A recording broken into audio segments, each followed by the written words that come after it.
बिस्मिल्लाहिर्रहमानिर्रहीम। अस्सलाम वालेकुम। Welcome to my YouTube channel maths with Afsha. Class 9 हम कर रहे हैं एक्सरसाइज 6.1। 6.1 के फर्स्ट 3 क्वेश्चंस मैं अपनी वीडियोस में अपलोड कर चुकी हूँ। आप मेरे चैनल पे जाके इन क्वेश्चन को इजीली अंडरस्टैंड कर सकते हैं। आज की वीडियो में करेंगे क्वेश्चन नंबर 4। क्वेश्चन नंबर 4 क्या है? Find the LCM of the following expression. हमें जो ये एक्सप्रेशन दिए गए हैं, हमने इनका एलसीएम फाइंड करना है। ठीक है, इसके 2 पार्ट्स हैं, 1 बाय 1 हम इन पार्ट्स को करेंगे। फर्स्ट पार्ट में है 39 x की power 7 y cube z and 91 x की पावर 5 y की पावर 6 एंड z 7। इसको सॉल्व करते हैं। सॉल्व करने से पहले मैं बच्चों को कहूंगी कि अगर आप मेरे चैनल पे नए हैं और आपने अगर अभी चैनल को सब्सक्राइब नहीं किया तो काइंडली अभी सब्सक्राइब करें, लिंक को शेयर करें एंड कमेंट करें कि आप कौन सी एक्सरसाइज का कौन सा क्वेश्चन सीखना चाहते हैं। उसकी वीडियो इंशाल्लाह मैं अपलोड करूंगी। अब इसका सोल्यूशन स्टार्ट करते हैं। 9th क्लास, इस क्वेश्चन को सॉल्व करने के लिए आपको क्या करना है कि पहले जो दिए गई टर्म है आपकी, ठीक है, इनको आपने क्या करना है, प्राइम फैक्टराइजेशन से इनके फैक्टर्स फाइंड करने हैं। उसके बाद फिर आपने जो ये इधर दिए गए 7 x y z इनकी जो पावर्स है इनको ब्रेक करना है। ठीक है, फिर आपने क्या करना है कि कॉमन फैक्टर्स चूज करने हैं, फिर अनकॉमन फैक्टर चूज करने हैं और फिर एलसीएम फाइंड करना है। इससे पहले हमने जितने क्वेश्चंस किए हैं अभी तक वो एचसीएफ फाइंड करने के थे, लेकिन अब जो है ये वाला क्वेश्चन है 4, इसके 2 पार्ट्स हैं, इसमें हमने एलसीएम फाइंड करना है। ठीक है, एलसीएम फाइंड करते हैं। उसके लिए मैं क्या करूंगी, सबसे पहले जो ये टर्म दी गई 39, ठीक है, इस टर्म का मैं प्राइम फैक्टराइजेशन कर लेती हूँ। क्या करूंगी कि यहाँ पे मैं लिखूंगी 39। ठीक है, अब आप देखें 39 किस टेबल पे डिवाइड होता है, ये 3 के टेबल पे। आप कर लें 3 1s are 3 and 3 3s are 9, तो यहाँ पे क्या आ जाएगा 13। ठीक है, 13 अपने ही टेबल पे डिवाइड होता है। 13 1s are 13। अब हमने ये तो 39 की कर लिया है, अब हम 91 की भी ऐसे ही करेंगे। ठीक है, 91 को आप रखेंगे अंदर और आप करेंगे इसको ऐसे टेबल पे डिवाइड जिसपे ये इजीली डिवाइड हो जाता है। तो इसमें 91 जो है वो 7 के टेबल पे जाता है। ठीक है, 7 1s are 7, 9 में से 7 माइनस करेंगे 2 बचेगा, 2 वो इस 1 के सामने जब लगेगा तो यहाँ पे 21 बन जाएगा। तो 7 को 3 से मल्टीप्लाई करेंगे तो क्या आ जाएगा 21। 13 आ गया, 13 को फिर क्या करेंगे, अपने ही टेबल पे 13 पे डिवाइड कर लेंगे। 13 1s are 13। जब आपने कर लेनी है इसकी प्राइम फैक्टराइजेशन, उसके बाद आपने क्या करना है कि ये जो टर्म है आपने इस टर्म को लिखना है। टर्म को लिखेंगे आप 39 x की पावर 7 y क्यूब z, ठीक है, इज इक्वल टू, ठीक है, अब इसके जो आए हुए हैं फैक्टर्स वो आपने लिखने हैं 3 मल्टीप्लाई बाय 13। अब x की पावर 7 है। ठीक है, अब यहाँ पे हम देख सकते हैं कि यहाँ पे पावर है 5। इसको मैं ब्रेक करूंगी, x की 7 जो पावर को उसको मैं 2 पार्ट्स में कन्वर्ट कर लूंगी। कैसे करूंगी कि यहाँ पे मैं लिख लूंगी x की पावर 5 और x की पावर 2। ऐसा क्यों किया है मैंने, क्योंकि नीचे हमारा जो 91 के साथ x की पावर 5 है, हमने इसको ब्रेक करके 5 में इसलिए किया है कि ये 5 और ये 5 जो दोनों का है ये हम कॉमन ले सकेंगे। ठीक है, उसके बाद है y क्यूब। x7 के हमने ब्रेक इसको कर लिया है, y क्यूब है, y क्यूब। अब नीचे देखें yz है, तो इसको तो अभी ब्रेक करने की जरूरत नहीं, इसको मैं एज इट इज लिख लूंगी। फिर है z, यहाँ पे z की पावर 7 है, तो इस z को भी मैं क्या करूंगी, एज इट इज लिख लूंगी। ठीक है, ये z भी ऐसे लिख लिया है। और यहाँ पे आप बेशक डॉट लगा लें, डॉट भी रिप्रेजेंट मल्टीप्लाई को करता है, मल्टीप्लाई का साइन भी लगा लें तो वो भी मल्टीप्लाई को ही रिप्रेजेंट करता है। ठीक है, उसके बाद क्या करेंगे, ये तो मैंने लिख लिया 39 x की पावर 7 y क्यूब z, इसकी जो फैक्टर्स बने हैं ये सारे लिख लिए हैं। इसी तरह मैं 91 का लिखूंगी, 91 x की पावर 5 y 6 z 7। ठीक है, अब इसके जो आए हुए हैं क्या फैक्टर्स आए हुए हैं, 7 मल्टीप्लाई बाय 13, ये लिख दूंगी। उसके बाद ये इसका है x की पावर 5। ठीक है, तो यहाँ इसको ब्रेक नहीं करेंगे क्योंकि हमने ऑलरेडी ऊपर वाले को ब्रेक कर लिया है इसकी पावर बनाने के लिए, तो मैं मल्टीप्लाई बाय x की पावर 5 एज इट इज लिख दूंगी। ठीक है, फिर है y की पावर 6, y की पावर 6 है, ऊपर y की पावर क्यूब है, तो मैं अब इस y की पावर 6 को ब्रेक कर लूंगी। कैसे कर लूंगी, y क्यूब में एंड y क्यूब। ठीक है, पार्ट्स में इसको हमने कर लिया है। ऐसा क्यों किया है कि हम इस y क्यूब और इस y क्यूब को कॉमन ले सकते हैं। ठीक है, उसके बाद है z की पावर 7। अब ऊपर देखें बच्चों के ऊपर z की पावर हमारी है 1। ठीक है, यहाँ पे z की पावर 7 है, तो मैं इसको ऐसे ब्रेक करूंगी कि एक में आ जाएगा z, ठीक है, और दूसरी पावर में आ जाएगा z की पावर 6 आ जाएगा। यहाँ आ जाएगा z की पावर 1, ठीक है, और ऊपर भी 1 है। इसको 1 लिख लें या ना भी लिखें, इससे कोई फर्क नहीं पड़ता है।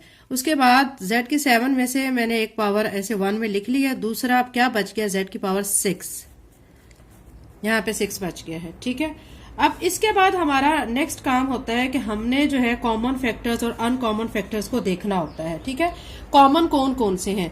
अब आप देखें बच्चों, एक तो ये 13 है जो दोनों टर्म्स के पास है, ये कॉमन हो जाएगा, मैं इसको सर्कल कर लेती हूँ। ठीक है, फिर नेक्स्ट है x की पावर 5, x की पावर 5, ये कॉमन है, इसको कर लिया है। उसके बाद y क्यूब, y क्यूब, ठीक है, चाहे इसके साथ कर लें चाहे इसके साथ कर लें, इसमें कोई इश्यू नहीं है। उसके बाद z पावर 1, z पावर 1, ठीक है, इसको मैं कर लूंगी। ये हमारे क्या आ गए हैं, कॉमन फैक्टर्स आ गए हैं। ऐसा करने से हमने कॉमन फैक्टर निकाल लिए हैं। अब मैं यहां पे लिख लूंगी कॉमन फैक्टर्स। कॉमन फैक्टर्स हमारे आ गए हैं। ठीक है, कौन कौन से आ गए हैं हमारे कॉमन फैक्टर में आया है, एक तो आ गया है 13, ठीक है, फिर आ गया है x की पावर 5 मल्टीप्लाई बाय लिख लें, ठीक है, मल्टीप्लाई बाय x की पावर 5, और फिर हमारा आया है y की पावर क्यूब, और फिर हमारा क्या आ गया है z। ये हमारे कॉमन फैक्टर्स आ चुके हैं। ठीक है, ये कॉमन। उसके बाद जो नेक्स्ट काम होता है वो हमने देखना है, कॉमन तो हमने निकाल लिए हैं, अब हम निकालेंगे अनकॉमन फैक्टर्स जो कॉमन नहीं है। ठीक है, उनको भी हम निकालेंगे, अनकॉमन फैक्टर्स। अनकॉमन फैक्टर्स अब आप देखें जो बाकी बच गए हैं वो सारे आपके अनकॉमन फैक्टर्स हैं। कौन कौन से बच गए हैं गौर करें, एक 3 है, एक 7 है, 3 मल्टीप्लाई बाय 7 मल्टीप्लाई बाय, उसके बाद देखें एक ये एक्स स्क्वायर बचा हुआ है, फिर उसके बाद देखें क्या बचा हुआ है, यहां नीचे से y क्यूब बचा हुआ है, और फिर z की पावर 6। ये हमारे अनकॉमन फैक्टर्स आ गए हैं। ठीक है, अब बच्चों एलसीएम जो होता है, ठीक है, एलसीएम वो किसके इक्वल होता है, common factors and uncommon factors को मल्टीप्लाई करके। आप लिखेंगे common factors, LCM is equal to common factors multiply by uncommon factors. ठीक है, ये एलसीएम का फार्मूला होता है, यानी कॉमन फैक्टर्स को अनकॉमन फैक्टर्स के साथ मल्टीप्लाई करना है तो आपका एलसीएम आ जाएगा। एलसीएम क्या है, लीस्ट कॉमन। ठीक है, आपने लीस्ट कॉमन जो फैक्टर है वो आपने फाइंड आउट करना होता है। तो अब क्या करेंगे कि जो हमारे कॉमन फैक्टर आए हुए वो लिखेंगे और जो अनकॉमन फैक्टर आए हुए वो लिख देंगे और उन सबको आपस में कर देंगे मल्टीप्लाई। कॉमन फैक्टर पहले आप लिख लें जो हमारे आए थे 13 मल्टीप्लाई बाय x की power 5 multiply by y cube multiply z, और फिर अनकॉमन फैक्टर लिख लें 3 multiply bye 7 multiply by x की power 2 multiply by y cube multiply by z 6। ठीक है, उसके बाद नेक्स्ट स्टेप है हमारा इनको आपस में मल्टीप्लाई करने का। 13 को, 3 को एंड 7, इन तीनों टर्म्स को जब मल्टीप्लाई, अब हमने मल्टीप्लाई कर लिया है 13 को 3 से, 3 को फिर अगेन जो आंसर आएगा उसको 7 से जब मल्टीप्लाई करेंगे 273 आ जाएगा।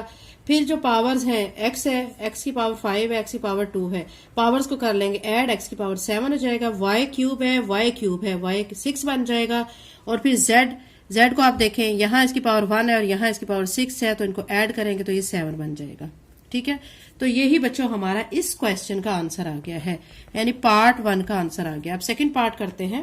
क्वेश्चन नंबर 4 का सेकंड पार्ट है 102x y स्क्वायर z। ठीक है, सेकंड टर्म दी गई 85x square y z and third term दी गई है 187x y z स्क्वायर। इसका भी हमने एलसीएम फाइंड करना है। पहले प्राइम फैक्टराइजेशन करेंगे 102 की, 85 की, 187 की, एंड इनके जो x y z है, ठीक है, इनको हम ब्रेक करेंगे और उसके बाद कॉमन अनकॉमन फैक्टर्स निकालेंगे, फिर इनको आपस में मल्टीप्लाई करेंगे और एलसीएम फाइंड करेंगे। सोल्यूशन करते हैं। अब यहाँ पे बच्चों हमें 3 टर्म्स दी गई हैं, हम तीनों टर्म्स का पहले प्राइम फैक्टराइजेशन से इनके फैक्टर्स निकालेंगे। 102 दिया गया है, 102 को किस पे आप कर सकते हैं डिवाइड। अब बच्चों 102 है, ये 2 के टेबल पे डिवाइड होता है। 2 5 ज़ा 10, 2 1 ज़ा 2। 51 है, ये 3 के टेबल पे होगा। 3 1 ज़ा 3, ठीक है। इधर से 2 बच जाएगा, 1 के आगे लगेगा 21 बनेगा, तो 3 7 ज़ा 21। यहाँ पे 17 आ गया, 17 अपने ही टेबल पे डिवाइड होता है, ठीक है। ये 102 के हमने कर लिए फैक्टराइजेशन। अब बच्चों हम 85 को रखेंगे, 85 के करेंगे इसी तरह फैक्टराइजेशन। हमने क्या करना है कि 85 को 5 के टेबल पे करेंगे, इसको डिवाइड। 5 1 ज़ा 5, ठीक है। इसमें से 8 में से 5 माइनस करेंगे 3, 3 यहाँ 5 के सामने लगेगा तो 35, 5 7 ज़ा 35, और 17 अपने ही टेबल पे डिवाइड होता है तो 17 1 ज़ा 17, ठीक है। ये हमने कर लिया 85 की। इसी तरह हम करेंगे 187 की। 187 को लिखेंगे और इसकी करेंगे, इसकी भी फैक्टराइजेशन। 187 187 जो है ऐसा डिजिट है, ऐसा वर्ड है जो कि 11 के टेबल पे डिवाइड होता है। 11 1 ज़ा 11, ठीक है। 18 में से 11 माइनस करेंगे, 7 बचेगा। 7 इस 7 के सामने लगेगा 77 बन जाएगा, तो 11 7 ज़ा 77। तो यहाँ पे 17 आ गया, 17 1 ज़ा 17। ये हमने तीनों की कर लिए हैं फैक्टराइजेशन, तीनों के फैक्टर्स निकाल लिए हैं। अब हमने कर ली है 102 एक्स वाई स्क्वायर जेड की फैक्टराइजेशन, जो कि फैक्टराइजेशन कैसे, जो 102 के फैक्टर आए 2 multiply by 3 multiply bye 17।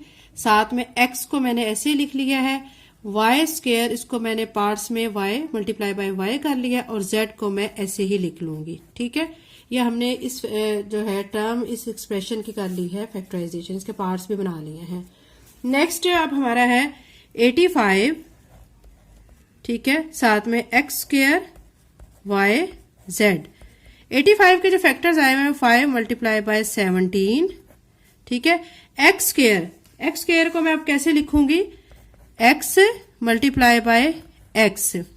Y को एज इट इज लिख देंगे। जेड को भी एज इट इज लिख देंगे, ठीक है। उसके बाद हम नेक्स्ट, हमारी जो थर्ड वाली टर्म है 187 वाली है, ठीक है। इसको हम इसी तरह इसके भी फैक्टर सारे लिखेंगे। 187 एक्स वाई जेड स्क्वायर, ठीक है। 187 के क्या आए हैं फैक्टर्स, 11 मल्टीप्लाई बाय 17। एक्स को ऐसे लिख देंगे, ठीक है। Y multiply by y, z square के भी हम पार्ट बना लेंगे, जेड मल्टीप्लाई बाय जेड। ये तो हमने इनके सारे ब्रेक कर लिए हैं, ठीक है। जो इनके पावर्स थे उनको ब्रेक कर लिया है। अब हम इसमें से कॉमन चूज करेंगे कि कॉमन कौन कौन से हैं, ठीक है। अब यहाँ पे देखें 17 यहाँ पे, यहाँ पे, यहाँ पे, एक तो हो गया 17 कॉमन इनमें, ठीक है। 17 कॉमन आ चुका है। उसके बाद एक्स देखें, एक्स एक्स एक्स, एक्स को आप कॉमन कर लें। फिर देखें वाई, ये एक आपका कॉमन आ जाएगा, ठीक है। उसके बाद आप देखें ये जेड, ये जेड, ये जेड, इस जेड को आप कॉमन ले लें, ठीक है। ये आपने कॉमन चूज कर लिया। उसके बाद अब आप क्या करेंगे, कॉमन फैक्टर्स को लिखेंगे जो आपने कॉमन चूज किए हैं। आप लिखेंगे कॉमन फैक्टर्स। कॉमन फैक्टर्स क्या क्या चूज किए हैं, 17 multiply by x multiply by y multiply by z, ठीक है। ये कॉमन फैक्टर आ गए। अब हमने अनकॉमन फैक्टर्स देखने हैं। अनकॉमन फैक्टर्स हमारे जो बाकी बच गए हैं वो हमारे अनकॉमन फैक्टर्स हैं। बाकी क्या बच गया है, 2 मल्टीप्लाई 3 मल्टीप्लाई 5 11, ये सारे हम यहाँ पे लिखेंगे। साथ में ये y बचा हुआ है, z बचा हुआ है, ठीक है। ये x बचा हुआ है, ये सारे लिख लेंगे। 2 multiply by 3 multiply by 5 multiply by 11 multiply by x y and z, ठीक है। अब हमने ये तो कॉमन और अनकॉमन फैक्टर्स लिख लिए हैं। अब मैं लूंगी एलसीएम। एलसीएम का फार्मूला क्या होता है, एलसीएम आपने लिख के, ठीक है, लिख देना होता है कॉमन फैक्टर्स मल्टीप्लाई बाय, ठीक है, अनकॉमन फैक्टर्स। कॉमन फैक्टर्स और अनकॉमन फैक्टर्स को आपने कर देना है मल्टीप्लाई, तो आपका एलसीएम निकल आता है। अब हमारे कॉमन फैक्टर्स क्या क्या आए हुए हैं वो मैं लिख दूंगी, ठीक है। कॉमन फैक्टर्स हमारे आए हुए हैं 17, ठीक है, multiply by x multiply by y multiply by z, ये कॉमन फैक्टर है। और अनकॉमन फैक्टर्स हमारे आए हुए हैं 2 multiply by 3 multiply by 5 multiply by 11 और x multiply by y multiply by z। ठीक है, इसके बाद अब हमने ले लेना एलसीएम। हमने क्या करना है कि जो कांस्टेंट डिजिट्स हैं हमारे सारे, उनको आपस में मल्टीप्लाई करना है। 2, 3, 5, 11, 17, इन सबको मल्टीप्लाई कर लेंगे। इन सबको जब मल्टीप्लाई करेंगे तो आपका आ जाएगा 5610। ये x है और एक ये x है। ठीक है, x ये भी 1 का है, ये भी 1 का है, तो x क्या आ जाएगा, x स्क्वायर हो जाएगा। ये y है और ये y है, तो यहाँ पे भी क्या आ जाएगा, y स्क्वायर, क्योंकि बेस सेम हो तो पावर ऐड हो जाती है। और ये z है और ये z है। ठीक है, तो यहाँ पे क्या आ जाएगा, z स्क्वायर। और यही बच्चों हमारे क्वेश्चन नंबर 4 के सेकंड पार्ट का एलसीएम है, जो कि हमने फाइंड करना था। चैनल को लाइक शेयर सब्सक्राइब करें। Thank you, Allah Hafiz.